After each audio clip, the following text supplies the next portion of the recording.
Ikutilah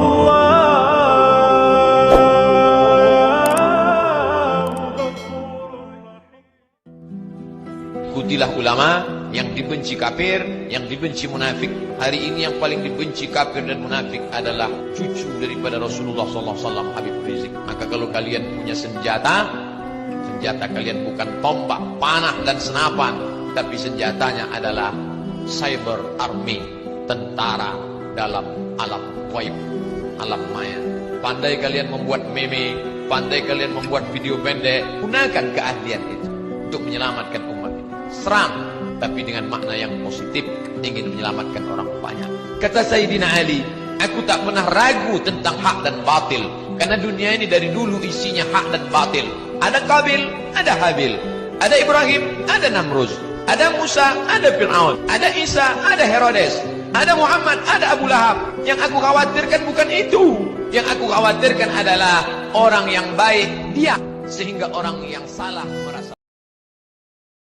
Nabi memang sekarang sudah tidak ada, tapi yang Nabi pesankan, akhlak kepada ulama harus dimuliakan. Itu kayak imam besar Habib Muhammad Rizik bin Hussein bin Syihab Sian sampai hijrah, dicekal orang segala macam, merelakan dirinya dan keluarganya dan harga dirinya dicaci maki orang, disambati orang, melarikan diri, pengecut. Kalau bujur-bujur inya kada salah, ngapain dia lari ke Mekah sana? Ini bukan masalah ngapain dia lari karena pengecut, ngapain dia lari padahal dia tidak salah, bukan masalah itu. Ini masalah kezaliman yang sudah buta. Kalau sidin salah, tangkap di Mekah sana. Alamatnya jelas, kalau salah ya tangkap. Kenapa nggak ada menangkap? Karena memang ada bukti. Ingat, apabila ada yang menggatuk Habib Rizik itu, sehelai saja rambutnya, maka seluruh umat Islam yang ada di Indonesia ini yang masih cinta kepada Rasulullah dan keluarga Rasulullah tidak akan diam. Maka Habib Rizik kada hendak perpecahan antara anak bangsa terjadi. Maka diambillah kesimpulan untuk berhijrah. Andai kata Nabi masih ada, melihat turunannya digituin, dihinakan, dicaci, difitnah, demi Allah kita gak rela cucu Rasulullah dihinakan di negara ini. Wahai para ulama, sabarlah. Apa yang didapatkan Habib Rizik, Pak? Berkorban seperti itu, apa yang didapatkan? Apa yang diperjuangkan? Dapat duit. Dari mana dapat duit? Sehingga ada apa-apa dalam hatinya kalau nggak senang dengan perjuangan beliau. Kalau cara boleh beda, saya caranya beda dengan FPI. Tapi saya untuk tidak menyenangi, tidak senang dengan cara Habib Rizik, itu kayaknya ada sesuatu kenifakan dalam hatinya, ada sesuatu penyakit dalam hatinya. Saya enggak seperti itu. Perjuangannya bagus. Kenapa? Imam Ali keras, Syekh Umar bin Khattab keras, nggak bisa ngeliat kemungkaran. Tapi Syekh Abu Bakar Siddiq lembut, Sayyidina Utsman bin Affan lembut. Tapi kenapa harus ada Sayyidina Ali, lalu harus ada Sayyidina Umar bin Khattab? Itulah kodratnya Allah Ta'ala di dalam syariat ini. Harus ada seperti itu, harus ada seperti itu. Karena Pak, setan itu pinter. Jadi kalau kita itu mengatakan jenius, setan itu lebih jenius. Kalau saya ini sudah S3, setan itu S-nya sudah ribuan, Pak. Jadi kita ini tahu, setan itu kadang-kadang masuk lewat lembut. Lewat lembut, harus obatnya apa? Keras. Kadang-kadang apa? Setan itu masuk lewat keras, dilembuti. Caranya seperti itu. Jadi harus ada air, ada api. Hidup kita dengan air saja tanpa api, nggak mungkin. Hidup kita dengan api saja tanpa air, nggak mungkin. Jadi dua-duanya harus ada. Jadi saya beda caranya. Saya nggak ikut FPI. Saya berapa kali saya mau diangkat. Bahkan kalau semua saya mau, mungkin Habib Alwi kalah saingan sama saya. Tapi saya nggak mau. Kenapa saya nggak mau? Bukan saya nggak setuju. Saya sudah sibuk. Dan saya dilarang untuk masuk ke dalam sebuah struktur. Kenapa? Saya punya abah baru punya komitmen. Kalau kita pegang tugas, harus maksimal dalam tugas itu. Jangan sampai gitu pecah-pecah. Itu maksudnya.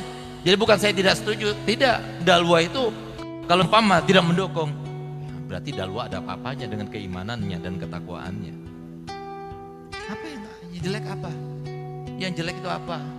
Daripada Habib Rizik. Lalu kita itu karena memperjuangkan Habib Rizik, wah nanti difitnah, dijauhi. Nggak apa-apa dijauhi.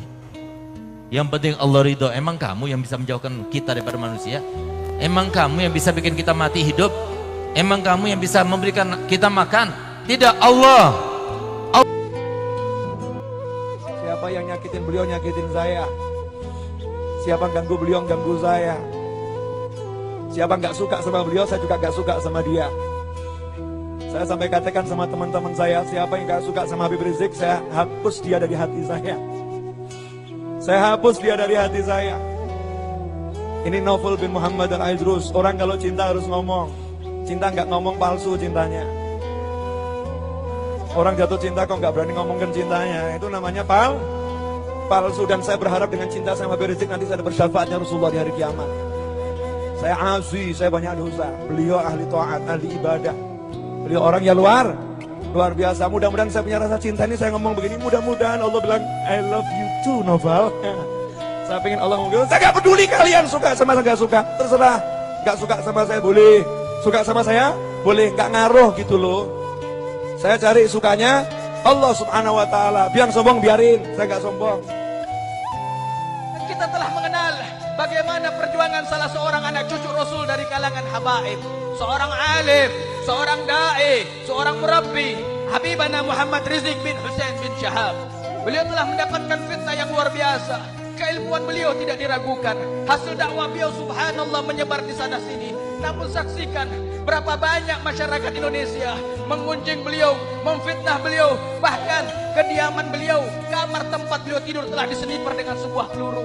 Hingga beliau memboyong dirinya, istrinya, anaknya, cucunya, mantunya pindah ke negeri Mekah. Allah,